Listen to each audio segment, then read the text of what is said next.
Bienvenidos a Quick Show. Mi nombre es Greg Mattson y soy su anfitrión. En este episodio vamos a continuar nuestra serie con el pastor Jeff, que está leyendo el libro de Mormón desde una perspectiva evangélica. Está haciendo un gran trabajo con esto, por cierto. Este libro aquí, Segundo Nefi, está absolutamente lleno de doctrina, así que estoy muy interesado en ver lo que viene aquí. Hay cosas que realmente van a tocar algunos puntos de contacto entre los santos de los últimos días y los evangélicos, como la gracia y las obras. Eso sería importante. Pero Lehi realmente entra en materia aquí en la creación y Adán y Eva. Así que estoy emocionado de ver lo que va a venir con... Ahora, antes de que entremos en eso, solo recuerden presionar el botón de suscribirse y la campana también para asegurarse de que reciban todo el contenido de Quick Media en su podcast, en YouTube, donde sea que escuchen su contenido de Quick Media. Pastor Jeff, aquí vamos. Bien, oficialmente he terminado Segundo Nefi. Fue toda una lectura, debo decirles. Hay tanto en Segundo Nefi. Bien, he tomado muchas notas y de hecho he detenido la cámara un par de veces para investigar un poco y mirar un par de cosas, porque quiero asegurarme de que he dado en el clavo en todo. Lo que veo aquí en Segundo Nefi es una especie de sándwich de Isaías. Tenemos los primeros 5 capítulos más o menos, que son algunas declaraciones proféticas de Lehi y Nefi. Lehi y Nefi y sus familias están ahora en la tierra prometida y las cosas comienzan a desarrollarse en esta nueva área. Ya no están en las afueras de Jerusalén, en el desierto. Ya no están, ya sabes, vagando alrededor del Mar Rojo. Se abrieron camino hacia la tierra prometida. Y entonces entra en escena Jacob, que es hermano de Nefi. Esencialmente cita varios capítulos del libro de Isaías, casi textualmente, desde el capítulo 6 de Segundo Nefi hasta el capítulo 24. Y luego Nefi retoma en el capítulo 25 y continúa haciendo mucho de lo mismo, aunque no cita tanto a Isaías, si es que lo hace. Muy bien, perfecto. Muy bien, perfecto. Obviamente con todos los capítulos de Isaías que a todo el mundo le gusta saltarse. Esto va a ser una parte importante de lo que saques de Segundo Nefi. Es como, espera un minuto. ¿Por qué están todos estos capítulos de Isaías ahí? Este lenguaje King James y son casi textuales. Hay algunos cambios, pero son casi textuales. Así que lo describe como un sándwich de Isaías. Es una buena manera de verlo. Yo diría que el libro de Mormón en su totalidad es un sándwich, pero Isaías está en el medio. Es la carne. Todo el libro de Mormón está construido alrededor de Isaías, especialmente Isaías capítulos 52, 7 a 10. Esto es lo que obtenemos con Abinadí, hablando con el rey Noé y el sacerdote del rey Noé. Tendremos eso cuando llegue al libro de Mosía, pero Isaías está en todas partes. Un par de cosas rápidas sobre esto de Isaías. Entendiendo que cuando Lehi y Nefi salen de Jerusalén con las planchas de bronce, están extrayendo de lo que están leyendo en el libro de Isaías que se encuentra en las planchas de bronce. Esa es la narrativa. Así que están usando eso como algo muy similar a lo que habría estado sucediendo en la época de Isaías, probablemente, que habría sido una especie de apostasía tal vez en contra de la idea de Jesucristo. Eso es lo que está sucediendo en la época de Lehi. Hay una apostasía completa sobre el Hijo de Dios y muchas de las verdades que habrían sido entregadas a los judíos en el reino de Judá. En el centro de ello, ¿verdad? Y el templo está en el centro de todo, ¿verdad? Todo se está desmoronando allí. Así que Nefi especialmente toma a Isaías para usarlo como profeta mesiánico. Isaías es la clave para entender por qué Nefi escribe como lo hace. Y muchos de los otros profetas en el libro de Mormón están escribiendo de la manera en que lo hacen. Escriben centrados en Jesucristo, en un Mesías. También están escribiendo en un sentido de profecía y visión, que es lo que Isaías está haciendo. ¿Verdad? Isaías está hablando de los últimos días. Está hablando de los gentiles en los últimos días. Esto es algo muy similar a lo que Nefi experimenta en primer Nefi con la hueste angelical en su visión. Y así como vamos a través del libro de Mormón y vamos a través de su lectura aquí, voy a mencionar esto de vez en cuando, porque es muy importante entender que el libro de Mormón está escrito alrededor de Isaías. Realmente es así. Ese es el mensaje principal. Isaías capítulo capítulo 52, 7 a 10. Y luego también, por supuesto, el capítulo 53, el siervo sufriente. Y también algo que obtenemos de Abinadí, pero lo señalaré a medida que avancemos. ¿Por qué tendríamos tantos capítulos simplemente cortados y pegados prácticamente en el libro de Mormón? Porque el registro que Nefi está escribiendo tiene todo que ver con Isaías. Y él quiere que su audiencia lo sepa. Quiere que su pueblo lo sepa. Quiere que nosotros lo sepamos. Y tan grandes son las palabras de Isaías, ¿verdad? Y por eso tenemos que centrarnos más en Isaías y en lo que se lee allí. Si realmente leemos los capítulos de Isaías que están en el libro de Mormón, podemos tener una mejor idea de por qué el libro de Mormón se entrelaza con estos capítulos y de lo que está hablando. No vamos a entrar en eso en este tipo de un video, pero me alegro de que se ha centrado en Isaías aquí. Es una parte muy importante del segundo Isaías y de todo el libro de Mormón. Tan similares a varios aspectos de las Escrituras, principalmente del Nuevo Testamento. Y eso es muy significativo para mí, y explicaré por qué a medida que avance. Pero solo en el capítulo 1, por ejemplo, Lehi está hablando de la tierra prometida y está hablando en lenguaje de bendición y maldición, lo cual es muy reminiscente del Antiguo Testamento. Bueno, permítame decir algo allí. Es muy interesante lo que hizo allí, ¿verdad? Él dice que hay tanto que suena como el Nuevo Testamento, y luego entra y dice que está hablando en lenguaje de bendición y maldición como el Antiguo Testamento. Así que eso es exactamente lo que es tan único sobre el libro de Mormón, es que tiene más de la plenitud del Evangelio. Usted tiene la plenitud del Evangelio allí. Y entonces tienes mucho de lo que Cristo mismo, Jesús mismo, va a restaurar en cuanto a las verdades cuando venga a la mortalidad en Palestina. ¿Verdad? Es muy interesante, ¿verdad? Él trae el Nuevo Testamento y el lenguaje que escuchamos allí porque ellos tienen esta verdad aquí. Y por supuesto la traducción, siempre necesitamos recordar esto. El filtro aquí es que va a través de José Smith a un periodo más contemporáneo aquí. Algo que es tan importante para los santos de los últimos días. Es entender el palo de Judá y el palo de José. Estos son ambos los pueblos del reino del norte, y Efraín y de Judá y sus escrituras, ¿verdad? Así que las planchas de bronce del libro de Mormón es el palo de José para nosotros. Y ese es el pueblo de Efraín y Manasés, y las tribus perdidas también. Pero principalmente estamos hablando de las tribus de José.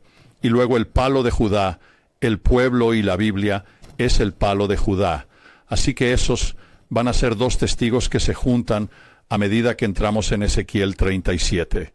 Así que la unión del Antiguo Testamento y el Nuevo Testamento es más en la línea de lo que está en las planchas de bronce y lo que ha sido restaurado a Lehi y Nefi a través de la visión, ¿verdad? Eso es lo que estamos obteniendo a través de esto.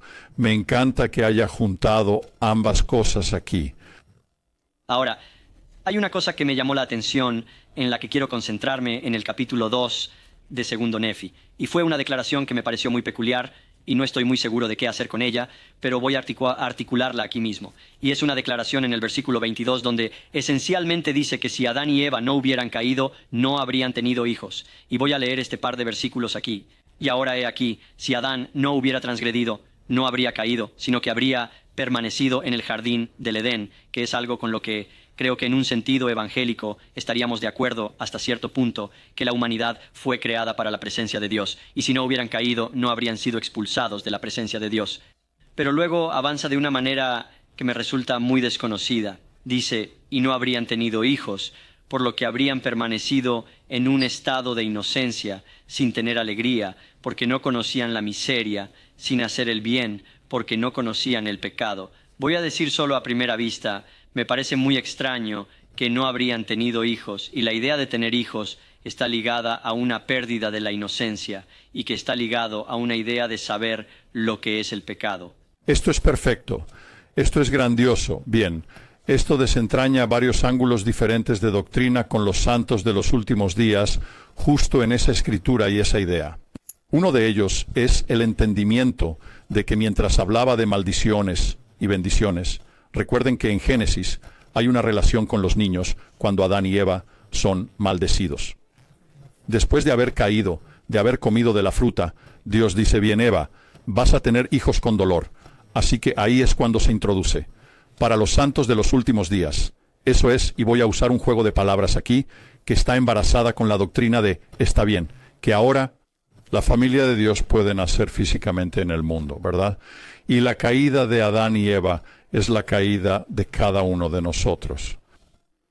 Una de las grandes diferencias aquí que usted trae en la doctrina es la idea de la doctrina del mundo premortal, ¿cierto? Todo esto es parte del pacto. Y así para los santos de los últimos días la caída es necesaria, no es mala. Eva y Adán fueron engañados, pero tenían deseos justos en lo que intentaban hacer. Querían seguir el mandamiento de multiplicaos y llenad la tierra, y no podían hacerlo sin la habilidad, sin caer, sin participar del fruto. Pero fueron engañados por Satanás. Podemos hablar de eso en otro momento, pero toda la idea del mundo premortal es toda la idea del pacto. Por ejemplo, para los judíos no hacen un pacto. Cuando se habla de los hebreos en el Antiguo Testamento, no se hace un pacto, se corta un pacto, ¿verdad? Y lo que eso significa es que primero tiene que haber una separación y luego un acercamiento. Así que la idea de cortar siempre forma parte de eso o de separar. Para nosotros, con nuestra doctrina del mundo premortal, donde vivimos con Dios antes de estar con Él, el pacto comienza allí porque es donde se produce el corte. Ahí es donde ocurre la separación. Así que cuando Adán y Eva realmente se separan de Dios a través de la caída, entonces ellos son capaces de traer hijos, porque nosotros también, bajo esa caída, ahora seremos separados de Dios a través de la construcción de la familia de Dios aquí en la tierra, ¿verdad? Así que eso se relacionaría con lo que él está diciendo allí. Y entonces toda la idea de mortalidad es trabajar nuestro camino de regreso a Dios. Así que esa es una diferencia significativa en doctrina y visión del mundo entre los santos de los últimos días y los evangélicos, ¿verdad? Yo suelo explicarlo así. Uso la palabra gender como raíz para esto. Piensen en un cuchillo, una cuchilla, ¿verdad? Es cortar, es separar. Eso es lo que pasa con nosotros, con Dios, desde el mundo premortal. Adán y Eva caen, son separados. Ahora el resto de la humanidad puede estar separada también de Dios, porque necesitamos estarlo para crecer y aprender, ¿no? Y para ejercer la fe, para progresar. Y por eso cuchilla es cortar y separar. Y luego el otro lado de eso, de la dualidad del significado de clivi, es en realidad volver a unirse, ¿verdad? Ahora vas a volver a unirte a Dios. Eso es lo que estás tratando de hacer, vincularte de nuevo con Él. Y esa es toda la idea del pacto. Así que antiguamente, eso es lo que el pacto era en realidad. Es cortar, separar y luego volver a unir. Así que hay mucho que está lleno de ese significado allí con Adán y Eva y la caída. Y ya hemos hablado de esto otras veces, no vamos a hacerlo ahora. Pero quiero ver qué más va a decir sobre esto. Creo que solo desde un punto de vista bíblico, por lo que realmente me llama la atención, es porque es en el capítulo 1 del Génesis, antes de la caída, que Dios ordenó a Adán y Eva a ser fructíferos y multiplicarse. Así que este es uno de esos puntos en los que no parece compatible con la Biblia, donde el Génesis 1 es muy claro e incluso se hace eco en el Génesis 2, que Dios creó todas las cosas y todas las cosas eran buenas, y parte de esa bondad fue la orden para Adán y Eva de ser fructíferos y multiplicarse. Bien, eso es cierto, ¿no? Y entonces lo que diríamos es que, de nuevo, las intenciones de Adán y Eva eran seguir esa ley, ¿verdad? Eso es lo que Eva le está explicando a Adán. ¿Vamos a seguir todos los mandamientos de Dios? En otras palabras, tenemos que multiplicarnos y repoblar la tierra, ¿verdad? Como la madre a la derecha, estar aquí. Ella está diciendo que tenemos que multiplicar y reponer la tierra. Y para hacer eso, tenemos que caer. Y si planeas seguir todos los mandamientos de Dios, o los otros mandamientos, aparte de no comer de la fruta, tendrás que comer de la fruta. Así que hay una especie de dicotomía en la doctrina de los santos de los últimos días en el jardín del Edén. Y en cuanto a que todas las cosas son buenas, Recuerden que para los santos de los últimos días, el albedrío lo es todo, porque todo nuestro plan de salvación del que hablamos se trata de llegar a ser. Todo se trata de llegar a ser. Y así, con esa agencia, Adán y Eva van a participar de la fruta. Dios va a dejar que lo hagan. Y con el albedrío también se lo permite a Satanás. Así que en cuanto a que todas las cosas son buenas, no todas las cosas son buenas. Yo diría que Satanás no es bueno, y él está allí en el jardín también. Pero de nuevo, Satanás es un resultado de la agencia. Lehi está casi en su lecho de muerte bendiciendo, lo que suena muy parecido al capítulo 49 del Génesis, donde Jacob bendice a sus hijos antes de morir. Moisés hace algo muy similar antes de morir, y me recuerda mucho a cosas que veríamos en el Antiguo Testamento. Bueno, de nuevo, me encanta esto. Yo solo, estoy tan contento de que él está haciendo esto. Muchas veces la gente que es cristiana y no ha leído el libro de Mormón se siente marginada por el libro de Mormón. Y sin embargo, realmente va a ser muy familiar para usted. ¿No es cierto? Es el Evangelio. Para los santos de los últimos días creyentes, es el Evangelio y es la Escritura. Así que será muy familiar para alguien que ha estudiado la Biblia. Y van a ver este tipo de cosas que serían muy similares. Por supuesto, Lehi va a hacer esto porque esa es la costumbre. Eso es lo que se hace en esos periodos. Usted es el patriarca de la familia, y eso es lo que vas a hacer. Así que es divertido que elija estas cosas. Creo que es genial. Diré que hubo un versículo que me llamó la atención y que detuve la cámara para investigarlo un poco, pero lo mencionaré porque fue un punto que realmente me detuvo. Y es cuando se habla de los nefitas y los lamanitas, y la separación de los lamanitas. Este lenguaje de maldición se sigue hablando, y dice en el capítulo 5, versículo 21 de segundo Nefi: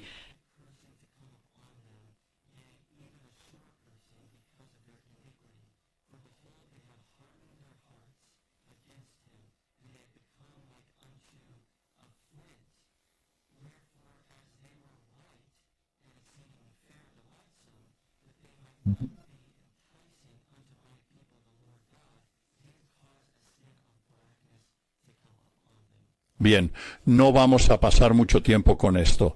Estoy seguro de que esto va a ser tocado porque esto es algo que va por todo el libro de Mormón. Hay lenguaje similar a este en el Antiguo Testamento que ocurre junto con maldiciones. ¿Es literal? ¿Es simbólico? Yo tengo mi propia opinión, pero no hay doctrina. No hay doctrina oficial de los santos de los últimos días sobre esto. Ciertamente, algunos líderes han sentido que esto era literal en el pasado. Yo me inclinaría por lo simbólico, porque puedo mostrar numerosos lugares donde, en el Antiguo Testamento y en la civilización antigua, se usaban como metáforas obvias. Es más bien la idea de su semblante, ¿no? Pero podría ser literal. No sé. Pero ciertamente esto es algo que se teje a través de la idea de una distinción entre los lamanitas. Diré que una clave para entender el libro de Mormón es que no se trata realmente de los buenos nefitas. Los nefitas no son muy buenos, ¿verdad? Están continuamente cayendo una y otra vez a través de lo que a menudo llamamos el ciclo del orgullo, y mucho más tiene que ver con aquellos nefitas que son disidentes que se pasan a los lamanitas. A veces pasamos eso por alto. Yo me enfocaría más en los disidentes que en los nefitas o los lamanitas mientras recorro el libro de Mormón. Los que son buenos son los profetas de los nefitas. Y luego, por supuesto, como Samuel el lamanita y algunos de los otros lamanitas que se han convertido al Evangelio. Pero los mismos nefitas luchan por mantenerse justos, ¿verdad? Pero una cosa que voy a señalar es que hay una cantidad significativa de lenguaje del Nuevo Testamento en estos capítulos donde Jacob está citando a Isaías y luego llenando los vacíos. Por ejemplo, solo en el capítulo 9 está lleno de tanto lenguaje neotestamentario, pero la idea de la resurrección y el juicio que suena muy similar a un libro como Primera de Tesalonicenses. una referencia a las cruces en el versículo 18 del capítulo 9, la crucifixión estaba empezando a tener lugar en ciertas partes del antiguo cercano oriente, y yo no sabía que la idea de la crucifixión y las cruces habría sido familiar a un pueblo de este tiempo. Bien, aquí tenemos de nuevo algunas cosas que mucho lenguaje del Nuevo Testamento. Van a encontrar lenguaje del Nuevo Testamento en todo el libro de Mormón. Y recuerden un par de cosas aquí. Ahora, estás en las planchas pequeñas, esta área.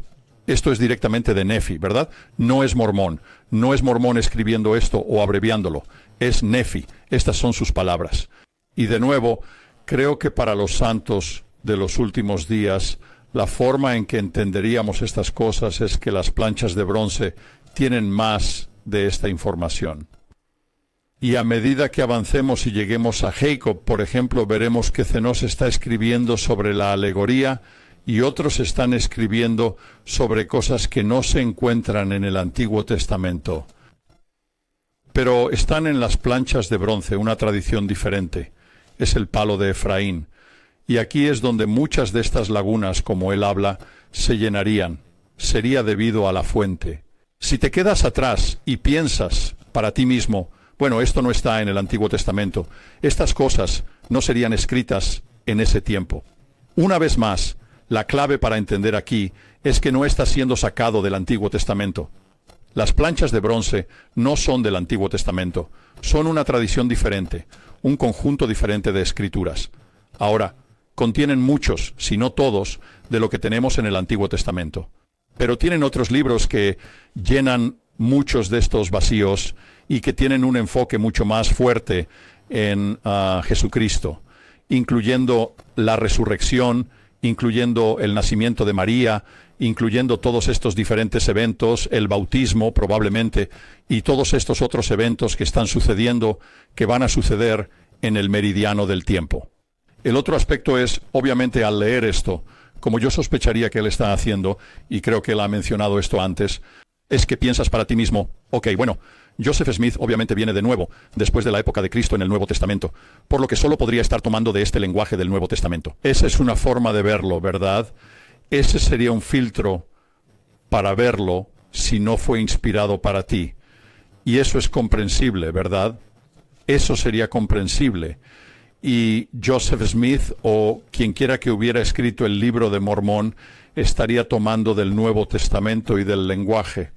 Van a ver mucho más de esto más adelante, especialmente con Mormón y Moroni y el tercer Nefi, cuando empiecen a sacar todo este material del Nuevo Testamento, que es uno de los beneficios del palo de José, los beneficios del libro de Mormón, es que es otro testamento de Jesucristo y está destinado a ser una combinación con la Biblia.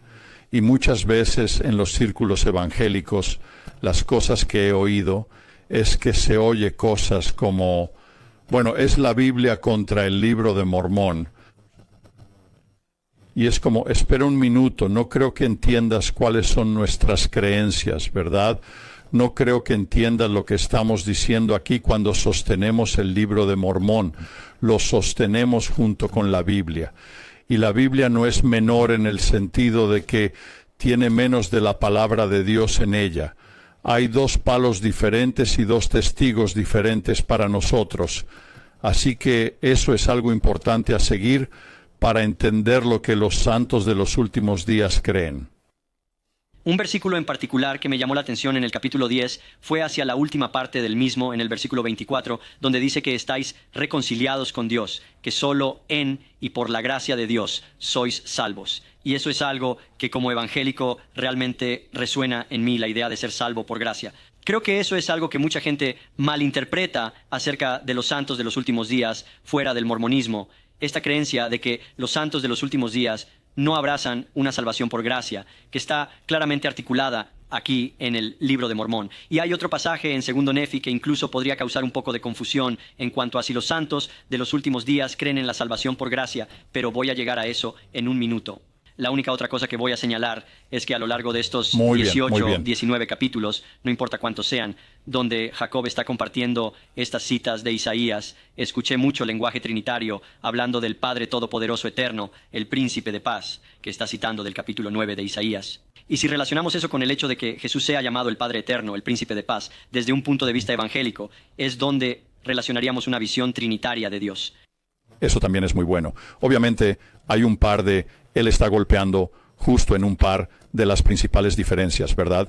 Los principales puntos de conflicto entre la doctrina evangélica y la doctrina de los santos de los últimos días, la gracia y las obras, y luego aquí la Trinidad versus la deidad, por así decirlo.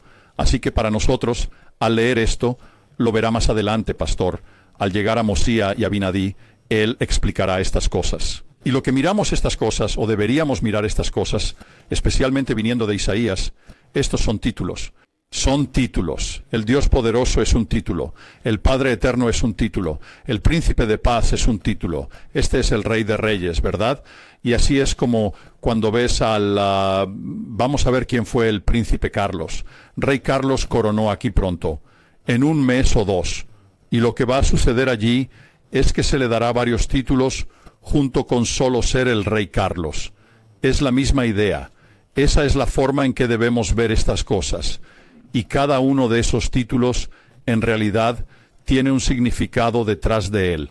Y así cuando vemos al Padre Eterno, y Él es llamado el Padre Eterno, hay una razón para eso, porque hay una manera en que Él es nuestro Padre.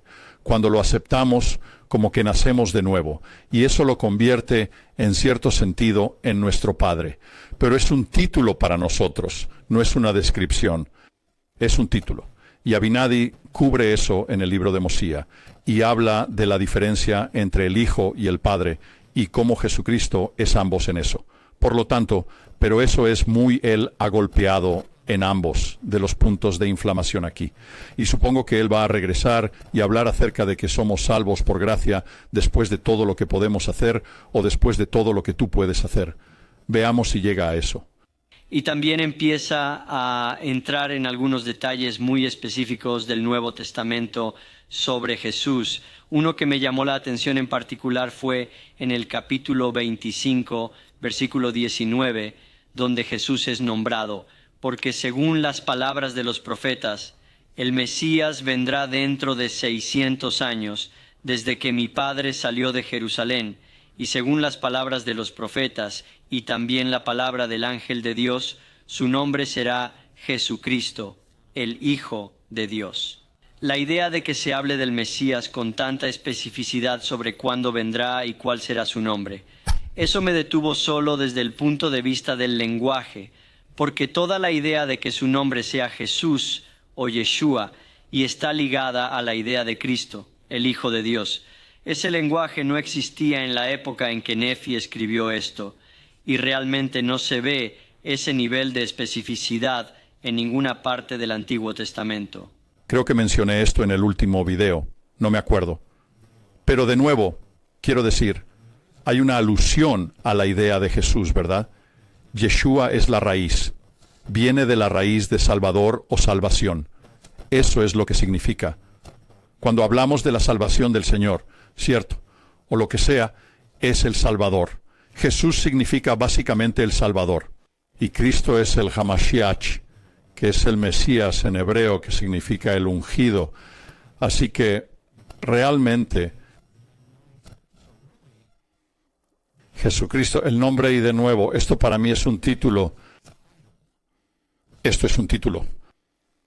El título de Jesucristo realmente significa el Salvador ungido. Eso es lo que significa el título de Jesucristo. Secundariamente dice aquí, y si miramos atrás aquí en la Escritura, que Él está mirando en el verso 19, según las palabras de los profetas, el Mesías vendrá dentro de 600 años desde que mi Padre salió de Jerusalén.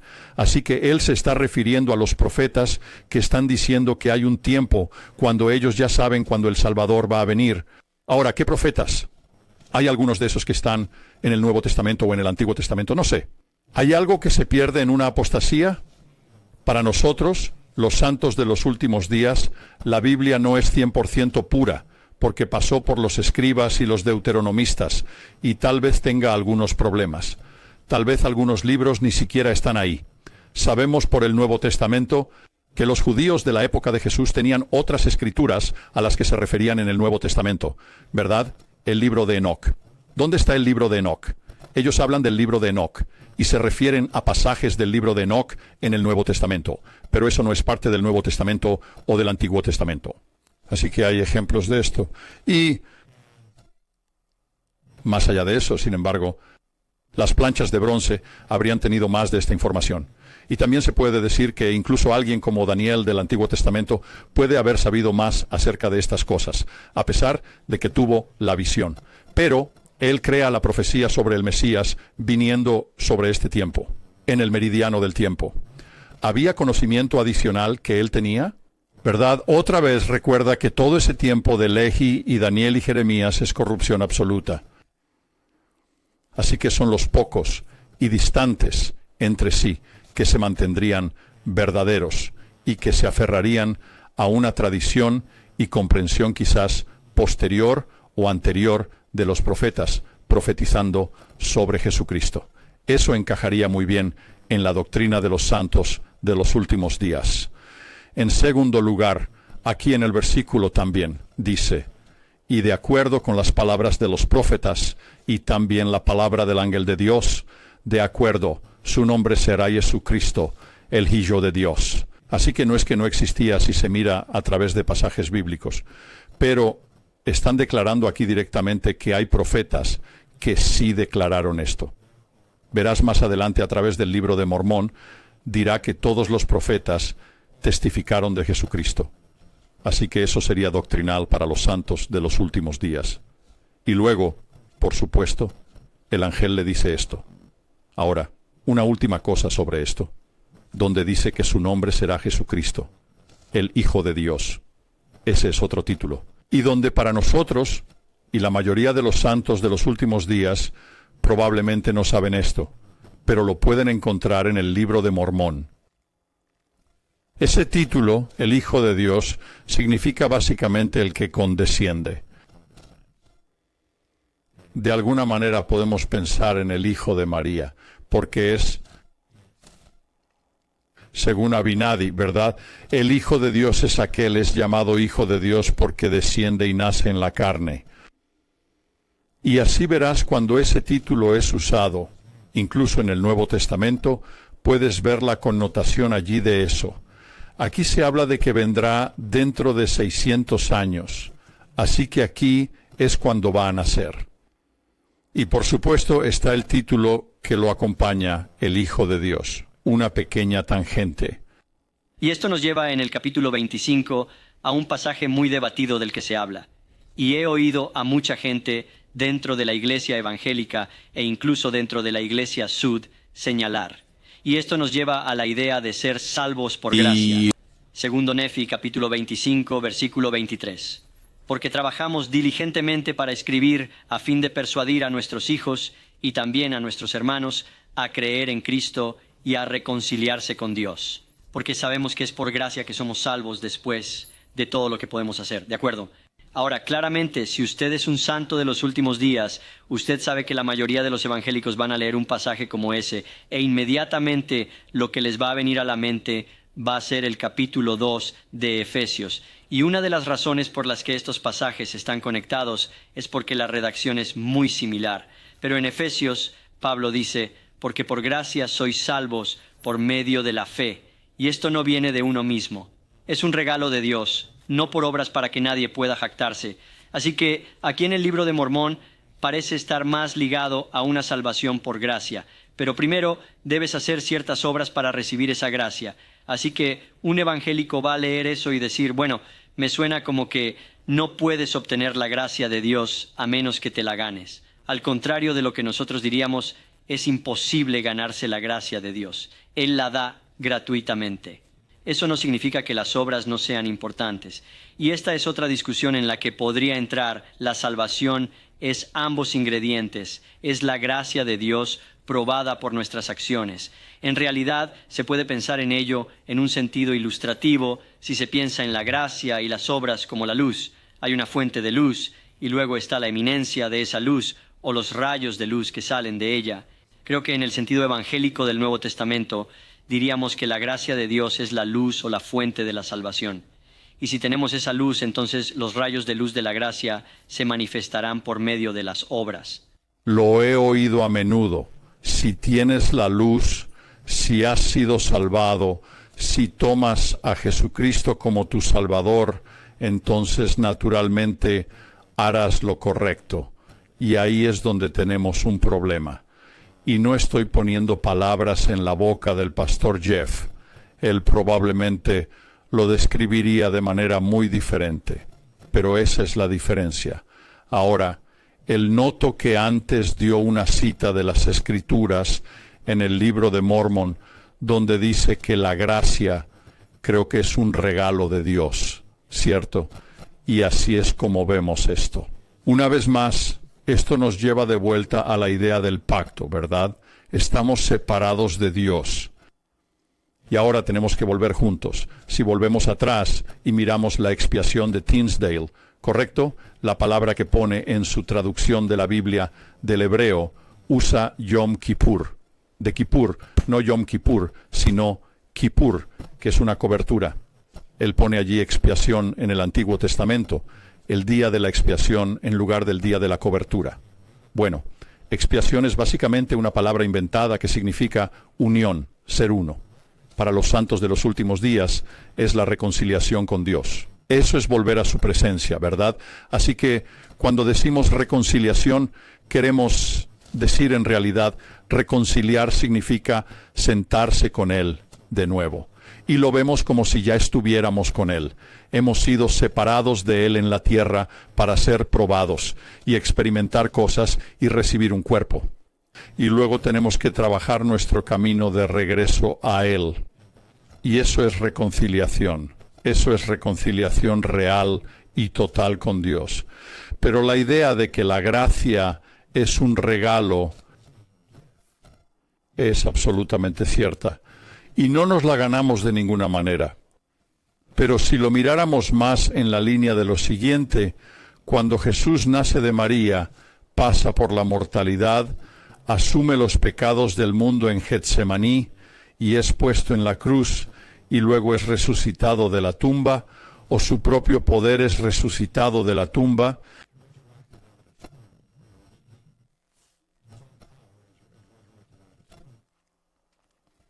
diríamos que ese es el regalo. Y no hicimos nada para merecer eso. No hicimos nada para merecer eso. Como se nos dice en el Nuevo Testamento, Él nos amó primero, porque eso es lo que es. Esa condescendencia es amor.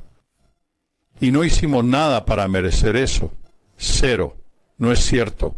Él simplemente lo ofreció. Por eso el amor es mucho más grandioso. No nos lo ganamos. Pero lo que ese amor nos da son muchas herramientas y muchas oportunidades. Así es como lo veríamos. Esa gracia que nos fue dada, ese camino, si se quiere, a través de nuestros pecados ya, que Él ya pagó, solo se nos da, y esto es bíblico, ¿cierto? Solo se nos da si realmente nos arrepentimos. Y ese arrepentimiento para nosotros es un proceso, no es un evento de una sola vez. Arrepentirse para nosotros sería algo que estamos continuamente tratando de mejorarnos a nosotros mismos y movernos hacia Él. No porque estemos ganando la salvación sin el don de Dios, sino que Él ha pagado el increíble precio eterno para darnos la oportunidad.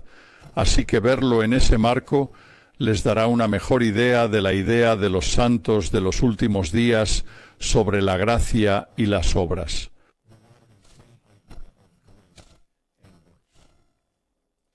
Pero había otra cosa en el capítulo 29 vinculada a toda esta idea de los gentiles y otras iglesias con respecto al libro de Mormón cuando saldría, y está en el versículo 3, y porque mis palabras silbarán, muchos de los gentiles dirán, una Biblia, tenemos una Biblia y no puede haber más Biblia. Ahora me reí un poco de esto porque sé que esto es realmente el centro de muchos de los debates y conversaciones entre los santos de los últimos días y la corriente principal del cristianismo. Vemos el libro de Mormón como extra bíblico y decimos, bueno, no necesitamos el libro de Mormón. Un par de cosas me llaman la atención al respecto. La primera es esta, el uso de la palabra Biblia. Aquí en Segundo Nefi, alrededor de 550 a.C., esa palabra no existía. Esa es una palabra latina que ni siquiera habría surgido hasta el primer o segundo siglo después de Cristo. Así que esta idea de que una Biblia, ya tenemos una Biblia, no entiendo cómo esa palabra podría haber existido en el material fuente que José Smith está traduciendo. Creo que probablemente se respondería que era alguna otra palabra, que la palabra más cercana a ella, por lo que José podía decir, era Biblia y por eso la usó. Pero el uso de esa palabra realmente me detuvo porque sé que la idea ni siquiera existía hasta cientos de años después de que esto hubiera sido registrado. Y otra cosa que yo diría a ese pasaje específico, porque he tenido santos de los últimos días que lo señalan diciendo, ustedes no están recibiendo el libro de Mormón, y fue profetizado en el libro de Mormón que ustedes no recibirían el libro de Mormón. Y solo dándote mi perspectiva, José habría estado registrando esto alrededor y poco después del segundo gran despertar, y había otros individuos que estaban reclamando tener escrituras adicionales fuera de José Smith y la restauración y el libro de Mormón, y él habría sabido esto porque los cristianos de la corriente principal estaban rechazando esos reclamos de escrituras extra bíblicas también. Ok, entonces en cuanto a tener una Biblia, esto para mí, de nuevo, a menudo cuando estoy leyendo las escrituras, no es solo la Biblia lo que estamos viendo aquí. Esto es un principio. ¿Y cuál es el principio detrás de esto? El principio es la revelación continua, ¿verdad? Así que esa es la clave para entender lo que está pasando aquí. Sí, una Biblia. Y esto es para nosotros el palo de Judá y muy, muy importante para nosotros como santos de los últimos días. Pero también es la idea realmente subyacente, es la idea de la revelación continua. Y al decir una Biblia, tenemos una Biblia, eso sería personal para un evangélico porque, ya sabes, eso es, sola escritura, ¿verdad? Pero no es solo eso. Es nuestra doctrina de revelación continua. En otras palabras, hay otras tribus, otras ovejas, ¿cierto?, que el Señor tiene, donde hay otras escrituras. Y probablemente hay muchas más, creeríamos, que hay muchas otras escrituras que están disponibles, que han sido entregadas por Dios fuera de la Biblia, que no tenemos. Y sabemos que hay algunos, ya sabes, varios libros que han sido, como he dicho antes, que se han escrito, que se mencionan en la Biblia, que no tenemos en la Biblia. Así que la idea de José, incluso como profeta, se basa en la idea de la revelación continua. Para los santos de los últimos días, nuestro sentimiento sería algo más parecido a ¿por qué Dios cerraría la puerta? ¿Por qué cerraría las ventanas celestiales de la revelación, verdad? Después de cualquiera que haya sido el último libro, y probablemente no sea el Apocalipsis, ¿verdad? Y cuando esos libros son compilados para el Nuevo Testamento, por ejemplo, ¿por qué se cerrarían las puertas a profecías y visiones adicionales? ¿Y por qué tendríamos solo visiones, básicamente, desde el tiempo de Moisés, aunque él habla de los tiempos de Abraham y etcétera de antemano? Pero si él está escribiendo eso, y esos son los libros de Moisés, entonces esencialmente tienes revelación desde Moisés hasta los apóstoles, y luego no hay nada más antes o después de eso. Y para los santos de los últimos días, ese es un concepto muy extraño, ¿verdad? Porque no solo tenemos el libro de Mormón, también podríamos decir un libro de Mormón, tenemos un libro de Mormón. No necesitamos más libro de Mormón, ¿verdad? Es la misma idea, porque también tenemos la Doctrina y Convenios y la Perla de Gran Precio y otras cosas que nos son dadas por profetas modernos. Así que la idea subyacente es más bien la de la revelación continua, creo yo. Todo esto es muy esclarecedor para mí y definitivamente me está ayudando a entender por qué hay ciertos aspectos del libro de Mormón que los santos de los últimos días aprecian tanto. Y espero que escuchen que cualquiera de mis comentarios honestos provienen de una perspectiva evangélica y realmente me están ayudando a entender más sobre las creencias y el contexto y las convicciones y doctrinas de los santos de los últimos días y todas estas otras cosas. Y estoy ansioso por entrar en el próximo libro, que es el libro de Jacob. De acuerdo. Así que siento que eso es sincero. Ahora, algunas personas no piensan que es sincero, ya sabes, entonces no lo siguen. No pasa nada, no necesitas seguirlo. Quiero el rigor de su perspectiva evangélica en esto, ¿verdad?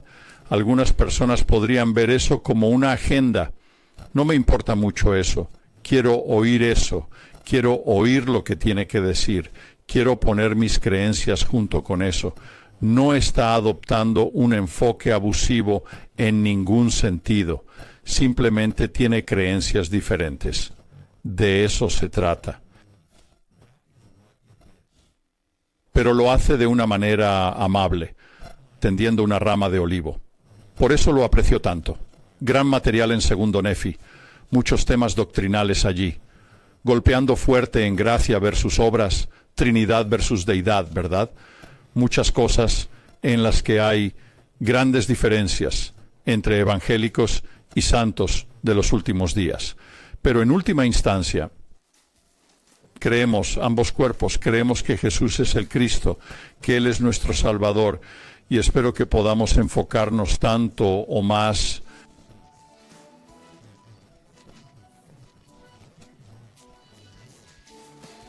en nuestras similitudes que en nuestras discrepancias, ¿verdad?